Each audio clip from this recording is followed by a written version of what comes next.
Hello everyone and welcome to the new series of mini rugby webinars aimed at supporting our club and school coaches as they return to the game. The focus of today's webinar is for coaches who are working with those players who are at P1 to P3 level, or if you work in age ranges under 5s to under 7s. So what we're aiming to do over the next 15 to 20 minutes is try and provide you with some suitable content that you can hopefully roll out over the first 4 weeks of your session. My name's Joyce Sparks. I'm the Regional Rugby Lead for the South East of the province, and I'm joined by Neill Alcorn, who is the Rugby Development Officer for the North East of the province. So hello Neill, how are you? I'm good, how are you? Good, all good, thanks. Okay Neill, so what do you think coaches are feeling as they're starting to think about returning back to pitch side activities after 6 months away?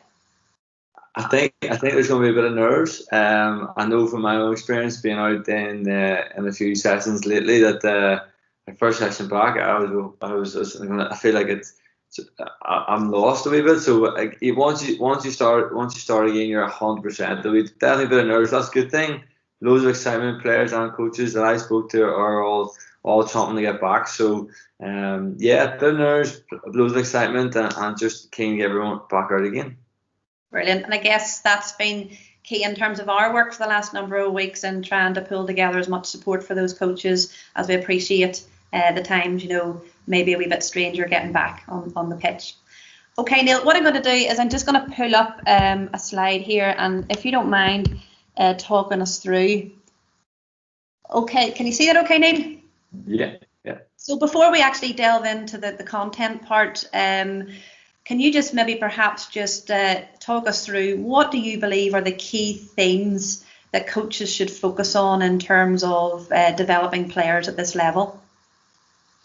I think I feel at this level the main things that we would like coaches to try and push forward is loads of activity, especially at that under 5 to under 7. You all know what it's like. The kids are so excited to be there, especially when it's been away for so long. So we really want to focus on the attack skills and then just trying a bit of organisation. But the big thing for us is really like just fun games, get them going forward, loads of activity, try and get the key things. And we've had loads of courses in the past couple of years, and some of the ideas I pick up from the courses have been brilliant. I have some guys saying to me that they use some weeks different things, like different superheroes, the Marvel stuff, and so be creative. If you're trying to do a pass, use a spider web or cast a spell or whatever it has to be. Just try and get them all into different ideas. So big things for me is just get a ball organisation, loads of fun, and small games. Perfect. And we all know, kids obviously playing mini rugby, some of the challenges are trying to get them into space and obviously have the ball in two hands. So would that be a key message for you in terms of trying to get coaches to promote that development as well? Yeah, 100%. The big thing is, you're trying to get good habits from early. So yeah, ball in two hands. We have one of our coaches we have who used to always employ with us, and there's loads of stuff at our summer camp. He always uses the teddy bear scheme, Big Sam McBurney. He said, I don't see any teddy bears. Always a kid with always one arm on a teddy bear. So just kind of think of things that kids relate to is massively important. So we always use that one and try to get the ball into hands and spatial awareness. You'd be surprised, you do loads of free run with kids, loads of different multi-directions. Kids love all that, and when you put in a game, brilliant. It's amazing what you can pick up from. So it's really important too. Super stuff. Okay, so we'll move on then to the next slide. So what we've got here we've been looking at sort of trying to keep things consistent with obviously youth and adult rugby. So what we have here are just 4 sort of breakout games. Can you maybe talk us through the rationale really behind these games and really the purpose of them in terms of outcome? Yeah, so if you think about it, rugby, everyone said it's a simple game, correct, but at the same time, rugby has so many elements to it, and sometimes when you throw someone brand new in the game of rugby, they're like, so you can't run backwards, you can only run forward, ball into hands, all this kind of stuff. So we try to simplify games down a wee bit, and what we kind of did was we looked at the youth and the adult game and we thought, okay, let's have some breakout games for coaches to try and develop certain key themes, key skills. So we thought, let's make it a bit of a continuum. So let's go from all the way from the very start, P5, under fives, all the way up to adult rugby. And with the guys that used to now have 6 games, which are called these, and 2 more, and the mini ones are just these 4. So we thought, let's break them off into the 4 games. You have Fiji, France, Samoa, and the All Blacks. And then we'll talk through, obviously, Fiji's, we're looking at ball carrying continuity. France is around spatial awareness type of game, and the Samoa is around decision making and continuity. And the All Blacks, this is a wee bit of time pressure on the kids. And we were basically started at the younger ones, and each stage they move up, there's progressions added on. And it's maybe highlighting as well, Neill, that the coaches don't have to, have all these games done in a couple of weeks. This could be a full season, in terms of rugby, depending on obviously what the outcomes of the sessions are. Would you agree with that? Oh, 100%. It's we do coaching courses, and people are like, oh, so we have to do all these activities in one session. Like, no, these are for 3 or 4 weeks, and that's why, as we show later on, we've done a 4-week block of sessions for the guys. So it's kind of like a bit of help to get back into the way of things, because everyone will be thinking, oh, what was the games here? So we thought, a wee bit of help will go a long way. Okay, thanks then, Neill. If you don't mind then, if you would talk us through the next 4 games then, and just really the purpose of them in terms of games for players at this level. Yeah, so we're going into the first game, which is our Fiji game, and our Fiji game is around our ball carry and our continuity. So how we look at this one is, it's like all the coaches, you don't know exactly what it's like when it comes to these players at this age group. It's very hard to get them to go forward, and one touch you're trying to get the pass away. So we thought, let's make it like a double touch. So each player has 2 touches before they make a pass. So it's getting them to go forward, because you'll have kids going sideways, going backwards, going round and round. So let's go forward. So we thought, 1 touch, you just keep going. 2nd touch, keep going a wee bit, and then make a pass. We tried this out at our summer camps with our P3s, and after, obviously we have them every day, but for a week after day 2, they got it really, really well, and they can pick the game up really quickly. So that's what we tried last year, and it was really good success. Okay, so on the France now. So our France game is a ball movement game. So as you know, when it comes to mini rugby, you'll have players who get the ball and they just want to run, and there'll be players that are trying to maybe not get as many touches as they want. And the big thing we want to promote is ball finalisation. So as many touches the players get the ball is so important. So for us, we looked at the attack must make 3 passes, and every player in the team has to touch the ball before they score. So that's a really important one for us. And around the Samoa game, it's again ball movement and decision making with continuity. So how we look at this one is the under 5s and under 6s, the player must take 3 steps before making a touch. That's the same emphasis on let's just go forward and make that pass. Because what we don't want is every time we touch, the players to stop, because we want them to keep getting momentum and keep going forward, always get that ball into your hands. When we go to under 7, we thought, let's try and challenge players a bit. Let's get used to falling on the ground, because they're going to go from under 7 to under 8s, which is going to basically mean that they're going to have to go look at, going into the contact. So let's get them used to falling on the ground, and looking for also keeping the ball alive in contact. We don't want the ball to end in contact. So that's a wee add-on bonus for them.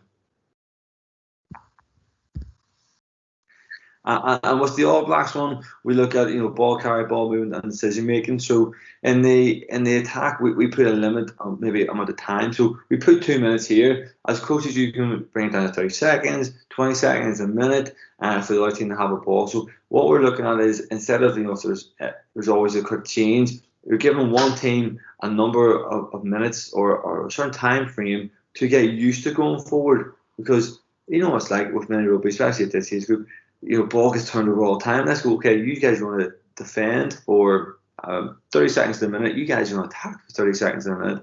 And just get them used to doing the same activity, so they get a bit more familiarization to it. Super, Neil.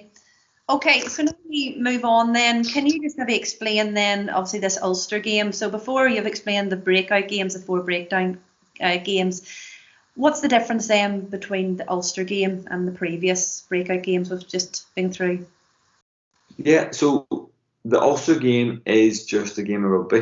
And we just wanted to call it an Ulster game because obviously we're in the province of Ulster. So kids can familiarise and let's play the Ulster game, which is basically just a game of rugby.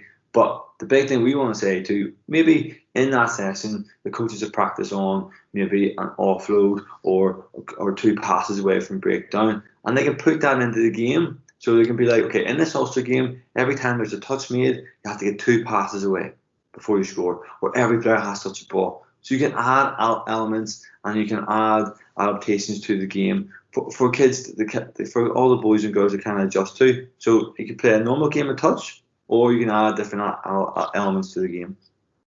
Perfect. Okay, then you mentioned a few adaptations there in terms of the game. Can you just talk us through maybe a couple more in terms of attack and defence and just general adaptations that coaches maybe have to try and modify the game in attack and defence? Yeah, so with the attack, you can come up with loads of different ideas and don't think that you have to go off this sheet. If you have other ideas, brilliant, give them a go, give them a try. A couple of things a go-to one for us would be, especially for this age group, is the amount of passes. Maybe overload the attack free defence, so you have maybe more people attacking on one side than defence. That'll hopefully create chances and opportunities to go. Defence, you can maybe say every time there's a touch, you have to go off to the side of the pitch and come back in again. That will then basically mean that the attack have more chances to score again. Or there could be more defence than attackers. You can flip it around. And then when it comes to the general stuff with regard to the contact, that will probably be more for P4 upwards. But with the attack and defence, I think there's as many different ideas as possible, different scoring zones, point systems, number of things. Perfect. Well, it looks like a lot of variations there that coaches can play about with. So brilliant. Hopefully coaches will find those games useful and they were explained really well. So thanks for that. So we're going to move on then, Neil, if you don't mind. We'll just move on then to the actual content. So can you just talk us through maybe, Neil, in terms of week 1, what that actually looks like for this level of the game? Yes, 100%. So what we look at here in this one is the first session back for the kids, and we're trying to think they're all so enthusiastic. Okay, let's get loads of activity, loads of games going. So the big thing we look at is that they haven't been doing any rugby or especially rugby, but they might have done maybe a bit of activity elsewhere, but not really huge amounts. So let's get loads of a warm up and let's get loads of movement going with them. So simple game, chocolate chip cookie. You set out 3 different cones and you just call 1 chocolate and 1 chip and 1 cookie. It's a reaction game. Simple. Big thing that we really want to push is their animal movement stuff. So think completely as many animals as you can think of. I'm telling you what, you say to a kid who hands up has the cheetah at home, they'll come up with amazing names for the cheetah and they'll show you the best way that the cheetah moves compared to what we would do. So keep thinking outside the box, different ideas. And we just put down like a bear crawl, frog jump and a gorilla walk just as a demonstration. But ideas go wild with simple rats and rabbits game and then like a wee bit of stick in the mud. We then work on straight away from that. They'll all be warmed up, loads of activity going. We'll go straight into our game because kids just want to play. So let's put them in that game. I have down there 3v3, but you can then put up to 4v4, all depending on space and availability that you have at the club. And again, it's the same game as we talked through. 1 touch is keep going, 2nd touch must pass, and the grid we look at is a 10 by 10. So it's not big, so you can have 2 or 3 pitches going, and as a coach, you can watch 2 games at once. And don't be afraid to say to the guys, you keep an eye on how many touches and get them a bit of accountability. So that's good fun too, yeah. And then the next wee drill, if you could just go down just a wee bit there for us, Joy, is perfect. Our next one, we just have like a cone relay. So we look at each player has to, basically each player is passing the ball on the line to the end and then pass it back as a race. And don't be afraid to keep changing passes. So we could do, overhead passes, simple passes, a roll pass. So just getting them loads of ball familiarization. And then what we look at then, we could break it off into like, a keep ball, again, changing all activities. So the games that you've done in the relay one, the passing, put that into a wee mini game. So it's just keep ball, could be 3v3 again, 4v4, make the pitch a bit bigger or wider, and if they get 3 passes, it's 1 point, and they keep adding on. And then I would recommend probably going back to the same game again that you did at the very start, just to get a wee bit of familiarization up with the kids, so they get used to it, and it's something you can kind of keep progressing. So that will be week 1 for me. Okay, so in terms of your games there, Neill, I see you've got 3v3 in terms of the numbers there.